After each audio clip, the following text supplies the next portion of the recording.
Sri Rahul Gandhi ji.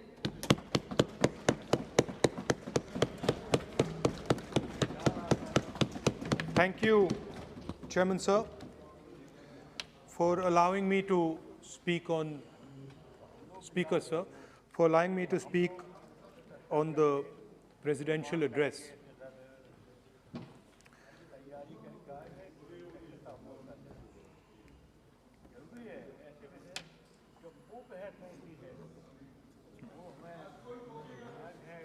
Thank you for allowing me to speak. I felt that the presidential address should have been a strategic address, an address that spoke to India about where we are and where we should be going. What are the challenges we are facing? What are the difficulties we are facing? And what is the potential direction in which we can go? Unfortunately, the presidential address was a long list of things that the government claims to have done, but didn't really contain the deeper strategic issues that we would have liked to see. Also, the presidential address didn't touch a couple of central challenges facing our country. And that's what I would like to discuss today. To me, it seemed that the presidential address was a list of bureaucratic ideas instead of a strategic vision. It looked to me as if it had been constructed not by a vision of leadership, but by a group of bureaucrats who had simply to put something down on paper. So what did the presidential address miss? What did the presidential address not speak about? What did the presidential address hide from the people of India? I think there are three fundamental things that were not spoken about in the presidential address. The first, and what I consider to be the most important, is the idea that there are now two Indias. There is now no longer one India. There are two Indias. One India is for the extremely rich people, for those who have immense wealth, for those who have immense power, for those who do not need a job, for those who do not need water connections, electricity connections, but for those who control the heartbeat of the country. And then another India. Another India. आपके जब नेता बोलेंगे ना, फिर हम भी खड़े होंगे उस समय. एक बात करने दीजिए. ये प्रेसिडेंशियल एड्रेस की एक गरिमा होते हैं. जब आपके प्रवक्ता बोले थे तो कोई भी नहीं खड़ा हुआ यहाँ तक. इस गरिमा को मद्देनजर ये चर्चा करना चाहिए. नेता सत्ता पक्ष के भी है, नेता विपक्ष के भी है. हमारे नेता भी बोल रहे हैं, समय हमें दिया गया. इस सूची में हम बोल रहे हैं. अगर आप ये चाहें कि हमारे नेता को बोलने में बाधा डाले जाए, तो मौका हमारे भी आएंगे. आपको नेता जब यहाँ बोलने उठेंगे, हम भी इस तरह की बाधा डालेंगे. ये आपको समझा रहे हैं, चेतावनी दे रहे हैं. ऐसा नहीं, हम लोग डरे हुए नहीं है. हम अपना बात रखना चाहते हैं. अधिकार है हमारा. प्लीज नो प्लीज बैठिए, बोलने सभी अध्यक्ष महोदय. And for my friends in the government, I want to make it clear that the spirit of what I'm saying is not one of criticism. The spirit with which I speak is one of discomfort with the state of our country. And the spirit with which I speak is one where I am worried about what is happening to the country. So you must not take it as a criticism. Take it as a citizen of the country who is concerned about what is going on. धन्यवाद। तो दो हिंदुस्तान बन रहे हैं, एक अमीरों का हिंदुस्तान और दूसरा गरीबों का हिंदुस्तान। और इन दो हिंदुस्तानों के बीच में खाई बढ़ती जा रही है। आपने अभी देखा होगा, अभी दो स्पीकर्स ने बात की, मगर आपने ये नहीं कहा कि रोजगार ढूंढने के लिए उत्तर प्रदेश में, बिहार में रेलवे की नौकरी के लिए वहां पे युवाओं ने क्या किया और क्या हुआ, इसके बारे में आपने नहीं बोला। गरीब हिंदुस्तान के पास आज रोजगार नहीं है। प्रेसिडेंशियल एड्रेस में बेरोजगारी के बारे में एक शब्द नहीं था। और पूरे हिंदुस्तान में आज हिंदुस्तान का युवा रोजगार ढूंढ रहा है। हर स्टेट में, उत्तर प्रदेश, बिहार, सब जगह हिंदुस्तान का युवा एक ही चीज मांग रहा है, रोजगार हमें दे दो। और आपकी सरकार नहीं दे पा रही। आपको मैं आंकड़ा देना चाहता हूं। इस पिछले साल 3 करोड़ युवा रोजगार खोए हैं। आप बात करते हो रोजगार देने की। 2021 में 3 करोड़ युवा रोजगार खोए हैं। 50 साल से सबसे ज्यादा बेरोजगारी आज हिंदुस्तान में है। आपने मेक इन इंडिया की बात की, स्टार्टअप इंडिया की बात की, मगर जो रोजगार हमें, हमारे युवाओं को मिलना चाहिए वो नहीं मिला, और जो था वो गायब हो गया। और ये सच्चाई है, और इस सच्चाई को आप भी पहचानते हो, क्योंकि आपने भी अपने भाषणों में रोजगार के बारे में कुछ नहीं कहा। कितना रोजगार पैदा किया गया है, किस प्रकार किया गया है, उसके बारे में आपने नहीं बोला। और आप बोल भी नहीं पाएंगे, क्योंकि अगर आप बोलेंगे तो हिंदुस्तान का युवा आपकी ओर देख के कहेगा कि ये मजाक कर रहे हैं। तो ये स्थिति पैदा कैसे हुई? ये दो हिंदुस्तान पैदा कैसे हुए?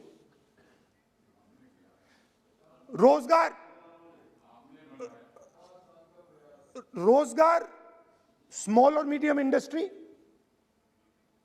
और जो हमारा इनफॉर्मल सेक्टर है उधर बनता है। लाखों करोड़ रुपया आपने उनसे छीनकर हिंदुस्तान के सबसे बड़े अरबपतियों को दिलवा दिया। आपने पिछले 7 साल में अनऑर्गेनाइज्ड सेक्टर और स्मॉल और मीडियम इंडस्ट्री पर एक के बाद एक आक्रमण किया है। 7 की कर रहा हूं मैं, 60 की भी करूंगा मैं अपने भाषण में अंत में 60 साल की बात करूंगा आपको खुश करने के लिए। आप ठहर जाइए। मगर असंगठित जो सेक्टर है उस पर आपने आक्रमण किया। कैसे किया? नोटबंदी, गलत जीएसटी और कोरोना के समय जो सपोर्ट उनको देना था आपने नहीं दिया। नतीजा क्या हुआ? नतीजा यह हुआ कि आज 84% हिंदुस्तान के लोगों की आमदनी घटी है और वो तेजी से गरीबी की ओर बढ़ रहे हैं। यूपीए की सरकार ने, आपने पूछा 60 साल की बात आपने कही, यूपीए की सरकार ने 23 करोड़ लोगों को गरीबी से निकाला था 10 साल में। हमारा आंकड़ा नहीं है, हमारा आंकड़ा नहीं है, हमारा आंकड़ा नहीं है।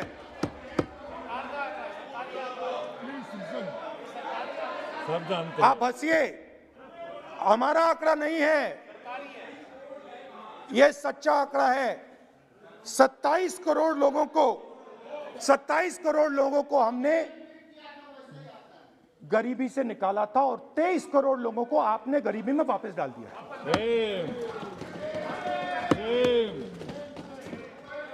सेम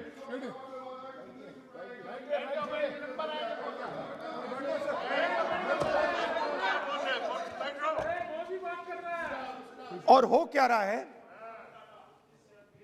फॉर्मल सेक्टर में मोनोपोलीज बन रही हैं। किसी भी आप सेक्टर में देखिए, और सबसे दो मोनोपोलिस्ट के बारे में थोड़ा सा बोलूंगा। उसको वो कोरोना के समय अलग अलग वेरिएंट्स आते हैं ना, डेल्टा, ओमिक्रॉन, वो AA वेरिएंट है, और वो पूरा का पूरा हिंदुस्तान की जो अर्थव्यवस्था है उसके अंदर फैल रहा है। आपने बात उठाई तो मैं उसके बारे में पहले बोल देता हूं। एक व्यक्ति को, नाम नहीं लूंगा, एक व्यक्ति को हिंदुस्तान के सब ports,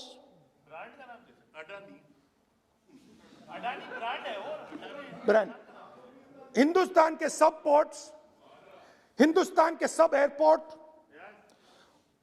power, transmission, mining, green energy, gas distribution, edible oil, जो भी हिंदुस्तान में होता है उधर अदानी जी दिखाई देते हैं।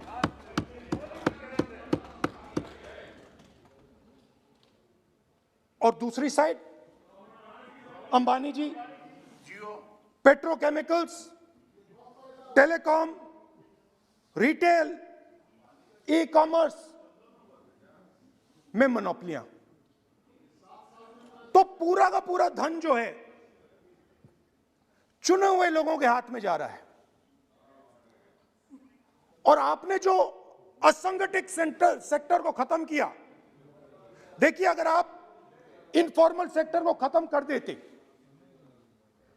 और मैन्युफैक्चरिंग जॉब्स आप क्रिएट कर देते तो फिर इतनी प्रॉब्लम नहीं आती, फिर दो हिंदुस्तान नहीं बनते।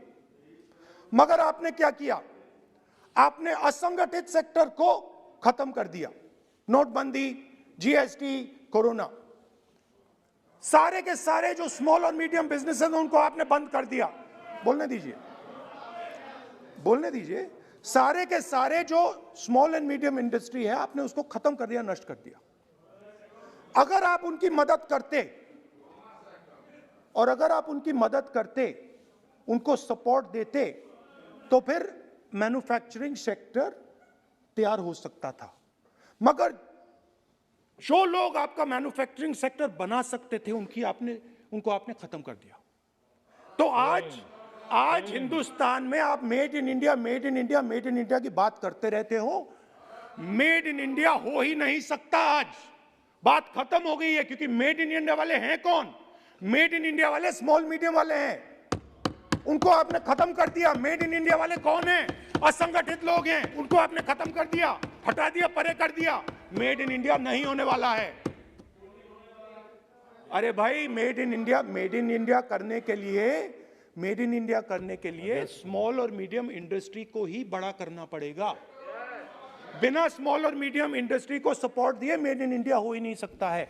और अगर आप पूछते हैं तो मैं आपको बताता हूं, मैन्युफैक्चरिंग जॉब्स की अगर हम बात करें तो मेरे पास आंकड़ा है यहां पे, पिछले 5 साल में मैन्युफैक्चरिंग जॉब्स 46% कम हुए हैं. 46% drop in manufacturing jobs in India. Why? Because you have destroyed the unorganized sector. Why? Because you have destroyed MSMEs. That is why you are focusing completely on 5 or 10 people. I don't have a problem with that. I don't have a problem with big industry. Focus on them. But please realize that they cannot produce jobs for you. Small and medium industry is the only people who can produce jobs for you. That is the reality. और हो क्या रहा है, 2 हिंदुस्तान बन रहे हैं, आप यहां पे भाषण देते रहते हो. नया Hindustan, new India, make in India, और कौन से नारे हैं?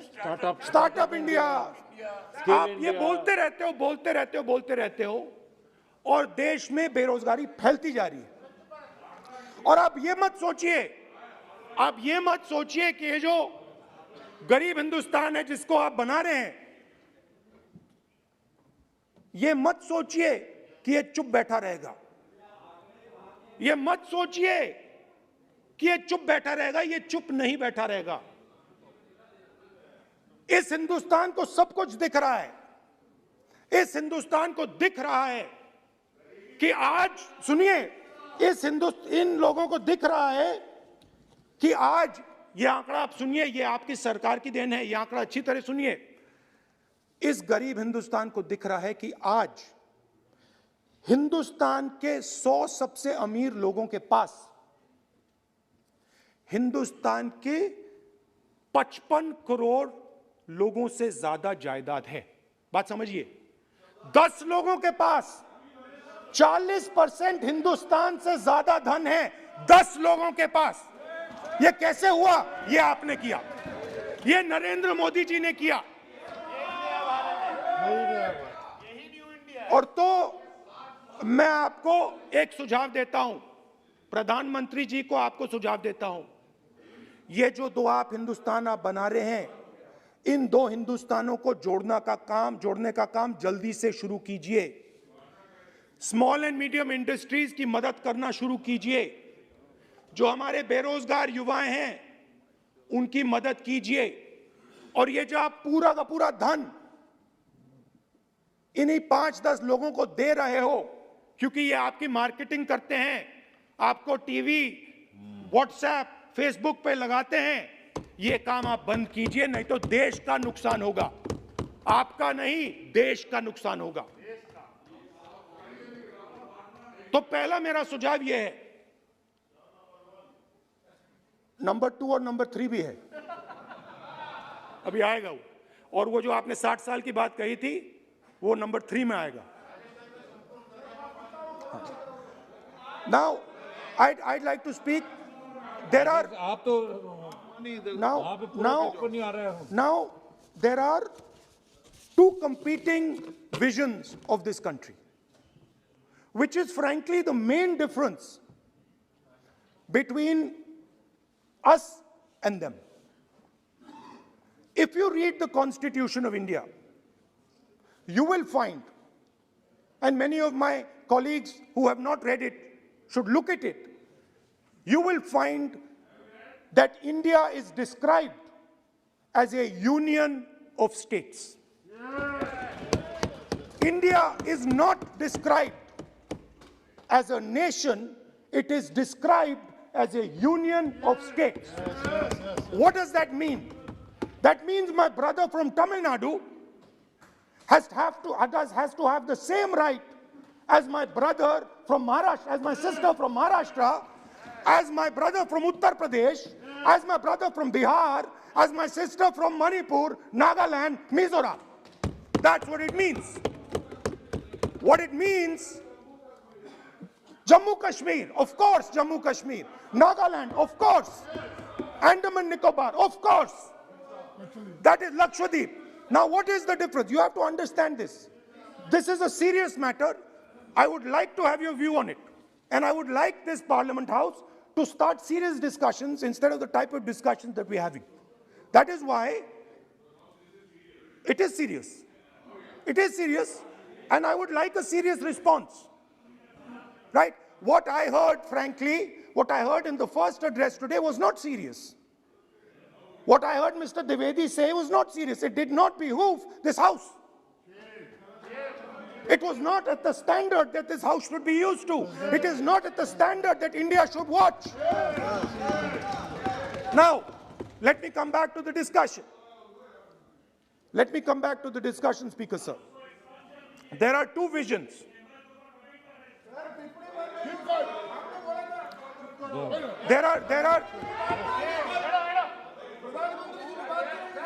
There are two visions of this country. One vision that it is a union of states, meaning it is a negotiation, meaning it is a conversation. Meaning, I go to my brother in Tamil Nadu and I say, what do you want? And he says, this is what I want. And then he asks me, what do you want? And I say, this is what I want. It is a partnership. It is not a kingdom. Remember that. You will never, ever in your entire life rule over the people of Tamil Nadu. It cannot be done. You will never, ever in your life rule over these other people. Please listen to what I'm saying.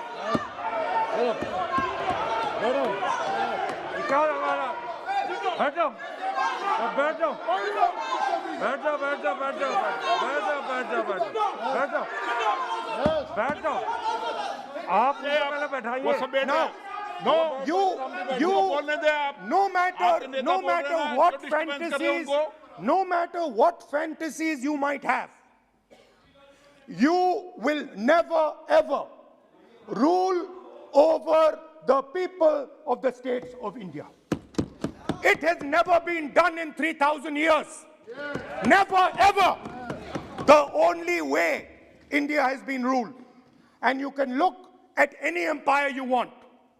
You can look at Ashoka the Great. You can look at the Mauryas, you can look at the Guptas, you can look at anyone you want. It has always been ruled by conversation and negotiation. Now, what is the problem? The problem is you people are confused. The problem is you people think that these languages, these cultures, these histories, you think that you can suppress them.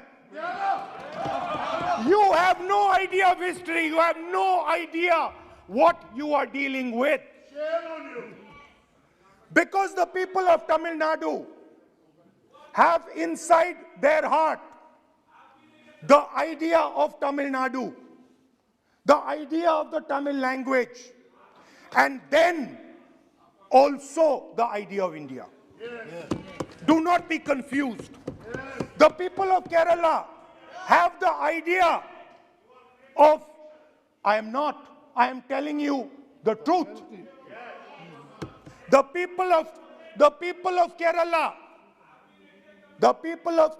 have a culture. I am now a member of Parliament of Kerala. I understand it slightly better. They have a culture, they have a dignity, they have a history. The people, like the gentleman said, the people of Rajasthan have a culture, have a history, have a tradition, have a language. They have a way of life. This is like a bouquet of flowers. This is our strength.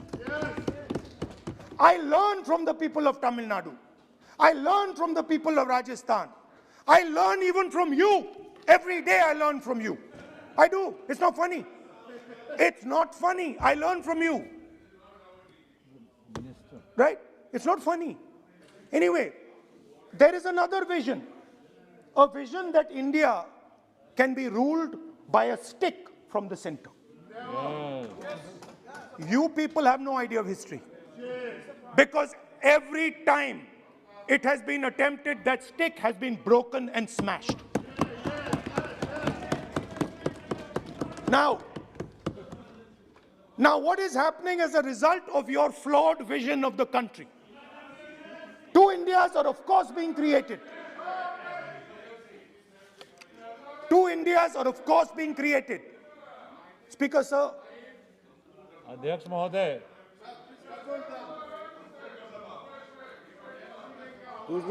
आप इधर आ सकते हो। so what is happening? Disturb हो रहा है sir. What is happening as a result of this flawed vision? Two Indias, उस पे भी बोलता हूं, उस पे भी बोल देता हूं, मैं उस पे भी बोल देता हूं, मैं इमरजेंसी पे भी बोल देता हूं, कोई प्रॉब्लम नहीं है, मैं बोलने से नहीं डरता हूं, आप उनका मैं डरता नहीं, मैं बोलने से। आप Anyway, so there are two visions. One is a union of states, union of languages, union of cultures, a bouquet of beautiful flowers that can challenge any power in the world. No power in the world has ever been able to challenge this bouquet of flowers. Now, there is another vision, a centralizing vision, the vision of a king. The idea of a king, which the Congress removed in 1947. We smashed that idea of a king. Now that idea of a king has come back. That there is a king, a Shahin Shah, a ruler of rulers, a master of masters. Now what is happening? Now Speaker sir, what is happening? आप बीच में मत बोलिए। Now Speaker. No, सबको Now, Speaker sir, what is happening as a कोई result of disturbance this नहीं हो रहा। flawed vision? What is सामान्य happening हल्का फुल्का चलता है। is that the instruments of the conversation between our states, the instruments of the conversation between our peoples, what we call the institutions of our country, are being attacked and captured by one idea. So, for example, today, the idea of Tamil Nadu is excluded from Indian institutions. They can keep coming to you again and again and again and again and saying, need, and you will say, no, get out of here. Right?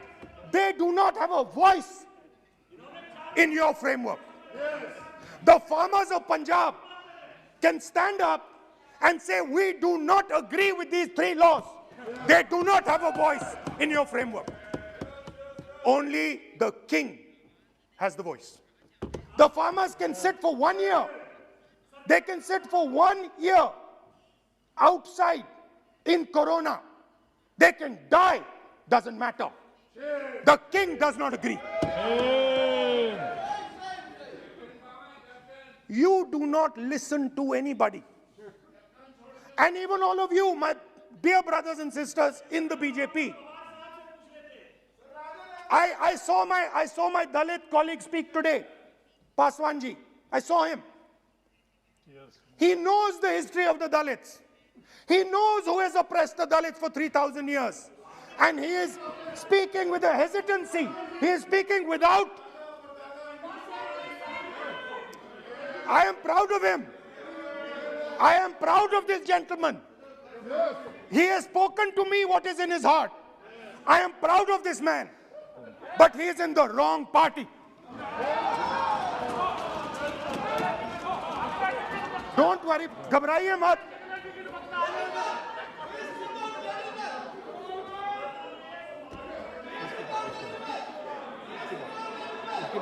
नहीं, बीच में नहीं,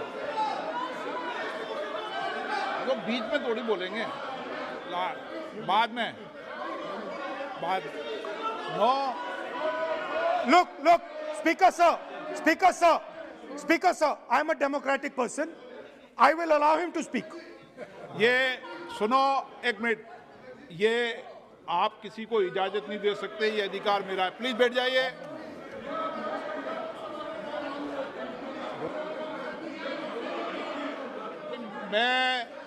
आप वो इजाजत दे सकते हैं क्या आसन को? वो इजाजत देने का अधिकार नहीं है. ये अधिकार आसन का है, किसको इजाजत देनी है, किसको नहीं इजाजत देनी, माननीय राहुल जी प्लीज बैठ जाइए, मैं दूंगा आपको मौका, मैं आपको मौका दूंगा। So, Speaker sir. So, Speaker sir. माननीय सदस्य प्लीज बैठिए, मैं आपको मौका दूंगा, बोलते रहे आप। क्या Speaker sir. Speaker sir. So this confused ideology, this confused understanding of the nation of India is playing havoc with this country. And I'll give you examples. The judiciary, the election commission, Pegasus. These are all instruments of destroying the voice of the Union of States. When you apply Pegasus on an Indian politician, when the Prime Minister personally goes to Israel and authorizes the use of Pegasus in India, he is attacking the people of Tamil Nadu, he is attacking the people of Assam, he is attacking the people of Kerala, he is attacking the people of Bengal. एक minute, point of order, point of order. 52(1) 352(1) speaker sir, 352(1) कहता है कि ए member while speaking shall not refer to any matter of fact on which a judicial decision is pending. Supreme court में ये pending है sir, और यदि इनको supreme court पर विश्वास है, कोर्ट पर विश्वास है, तो ये अपना फोन जो है जमा करें, पहले ये शामिल हो सर, ये पहले उसके इंक्वायरी में शामिल हो, क्योंकि इनका नाम भी पेगासस में है, सो कॉल्ड ये जो कह रहे हैं, इसीलिए ये पेगासस का नाम नहीं ले सकते सर, ये कोऑपरेट नहीं कर। Now, so what is happening is that a particular organization has captured the institutional framework of the country and is attacking the voice of the different states of this country. And my fear is that you will get a reaction from that voice. My fear is that this attack that you're carrying out on the institutional framework of this country is going to get a response from the Union of States. And you're fiddling. I understand this. You might not appreciate it, but my great-grandfather spent 15 years in jail building this thing. My grandmother was shot 32 times and my father was blown into bits. So I understand a little bit about what this country is. My blood has been sacrificed, not by me, by my great-grandfather, by my grandmother, by my father for this country. So I understand what it is. And you are fiddling with something very, very dangerous. And I am advising you, stop. Because if you do not stop, you will create a problem. You have already started creating the problem. The problem has already started in the Northeast. The problem has already started in Tamil Nadu. You're not visible. It's not visible to you right now. Jammu Kashmir, which I will speak about, which is my third point. Now, what you're fiddling with is extremely dangerous, and it demonstrates a complete lack of understanding of history. Please, this evening, go back and look at all the empires that have ever ruled India. Look at them carefully. You will find that every single one of them is a union of states. There's not a single empire. There was a reason Ashok used to go and put his pillars everywhere. Because it was a union of states where Ashok, the great king, respected everybody. You are disrespecting everybody. Disrespect me, I don't care. It doesn't matter to me. But you cannot disrespect the people of this country. Right. Now, final. And I think one of the more important parts of my speech. Actually, I want to say one other thing, which I demand an apology from the Home Minister. And this represents again the idea of a union of states versus the idea of a king. Now, a few days ago, some political leader, I'm not going to name, came to me from Manipur. And he was very agitated. I spoke to him, I said, why are you agitated, my brother? And he says, Rahul ji, I have never felt as insulted as I have a few days ago. I said, why? He said, Rahul ji, a delegation of Manipuris, political leaders, senior leaders went to see the Home Minister. Outside his house, we were told to take off our shoes. And when we went inside his room, we found that the Home Minister was wearing his chappals. What does this mean? What exactly does this mean? Why is it that in the Home Minister's house, the Home Minister can wear chappals, but a delegation of Manipuri politicians cannot? What does this mean? Why? No, it reflects. नहीं, गलत नहीं बोल रहा हूं. मैं आपको photo दिखा दूंगा स्पीकर सर, मैं आपको फोटो दिखा दूंगा. मैंने उस व्यक्ति से बोला आप गलत बोल रहे हो.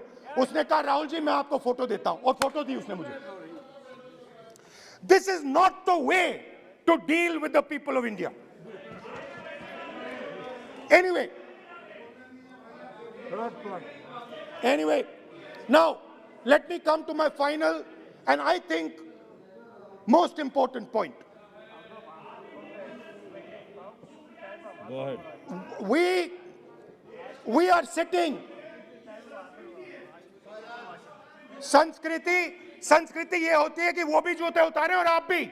संस्कृति ये नहीं होती कि वो जूते उतारे आप नहीं. ये पता नहीं कौन सी संस्कृति है आपकी. Anyway, let me finish. Very, very ridiculous argument against the Honorable Home Minister. It's not. And it has touched the religious sensibilities. You have touched the religious sensibilities of all our people. You will decide. हमारी धार्मिक परंपराओं पे ऐसी टिप्पणियां कर सकते हैं क्या? Mr. Goyal, sit down. Sit down, Mr. Goyal, sit down. Speaker sir, ये भारत के धर्म के ऊपर अटैक कर रहे हैं, भारत की धार्मिक परंपराओं पे अटैक कर रहे हैं, और ये हम सबकी धार्मिक परंपराओं के ऊपर आघात है. चेक कर लूंगा. हमारे घर में भी यही है परिस्थिति. Speaker sir,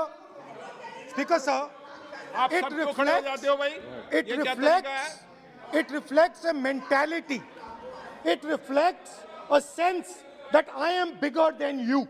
You are nobody, I am everybody. That is why I will wear my shoes and you will not. Anyway, going back to the main point. Now, and the final most important point. My understanding is that the RSS and the BJP is playing with the foundations of our country. And they are weakening the foundations of our country. They are weakening the links between our people. They are weakening the links between our languages. Now, they have further weakened the country. They have further weakened the country by ensuring that not a single Indian youngster can get a job. So today, unlike a decade ago, 15 years ago, India is weak. Ask yourselves, why you were not able to get a guest on Republic Day. Ask yourself that question. Don't look surprised. Ask yourself that question. What is happening is that India today is completely isolated. We are completely isolated and surrounded. We are surrounded in Sri Lanka, Nepal, Burma, Pakistan, Afghanistan, China, everywhere we are surrounded. And our opponents understand our position. Please let me speak, because I'm saying something very serious, right? I'm saying something very serious. Let me say, we have been weakened. The conversation between our people is not taking place. Our institutions are under attack, and we are completely surrounded. The Chinese have a very clear vision of what they want to do. They are very, very clear about what they want to do. And one second, please. The single biggest, you can ask anybody who understands, the single biggest strategic goal of India's foreign policy has been to keep Pakistan and China separate. This is fundamental for India. And what you have done is you have brought them together. Today, do not be under any illusion. Do not underestimate the force that is standing in front of you. Do not underestimate the power that stands in front of us. Do not underestimate it. You have brought Pakistan and China together, and this is the single biggest crime that you could commit against the people of India. China has a clear vision, and I can clearly see, without any confusion in my mind, that China has a plan. China has a plan.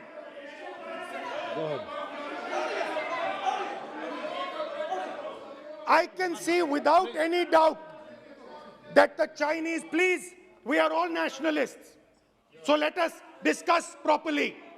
I can see that China has a clear-cut plan.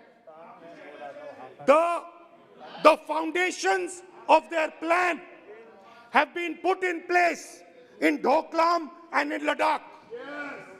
Do not underestimate what we are facing. This is a very, very serious threat to the Indian nation. This is a very, very serious threat to the Indian nation. Wake up. We have made huge strategic mistakes in Jammu and Kashmir. We have made huge strategic mistakes in our foreign policy. And if we do not correct those mistakes, what are the mistakes? I have just told you. You have brought China and Pakistan together. You have brought China and Pakistan together. You have taken the concept of two different fronts and converted it into one unified front. And by the way, in case you haven't realized it, in case you haven't understood what's going on, it is very clear that the Chinese and the Pakistanis are planning. Look at the weapons that they are buying. Look at their activity. Look at the way they are talking. Look at who they are speaking to. I am clearly stating in the House of Parliament that we have made a massive blunder, and we need to make sure, absolutely sure, that we can defend ourselves against the Chinese. Please remember what I'm saying, because the Chinese will act. Remember what I'm saying. And remember that you will be responsible for anything that happens. That is why it is important that as a nation, we start this conversation. It is important as a nation that you listen to what we say, because we have experience, we have understanding. You might not think so, but we have people on this side who understand these things, have great understanding. Use us. Use us. I can see that some of you are understanding what I'm saying. I'm happy. I'm happy. I can see. So these are the 3 points I wanted to make today.